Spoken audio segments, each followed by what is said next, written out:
more on the situation there. Let's bring in James Sim, who joins me now from Tokyo. James, what more can you tell us? Yes, and it was potentially a very, very damaging and also deadly hurricane. But I think fortunately the death toll was actually quite low, and the damage wasn't as much as had been expected. I think if going back, for example, 4 years ago in Kyushu, there was massive rains during the rainy season, and over 200 people died.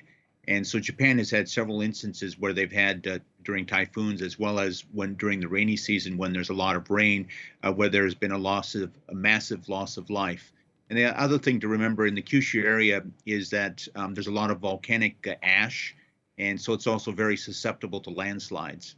So, James, as you mentioned, the loss of life following this typhoon was significantly less than it had been in the past. What explains that? Well, I think there might be a few theories out there. One is that the government has changed its warning system to make it much more strong in terms of asking people to evacuate if there are specific warnings, and they've divided that up into 5 different levels. And in some cases, they had level 5 warnings that went out to people, which means that they would ask them, they can't force them, they would ask them to evacuate to evacuation centers such as at schools and other public facilities that are in places that will not be susceptible to flooding or landslides.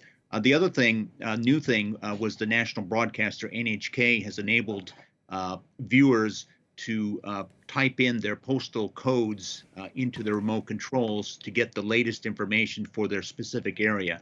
So those are things that I think might have helped. But there's also been a lot of coverage, and also I think the strongest warnings regarding a typhoon, which they were saying that could have been the strongest in 70 years.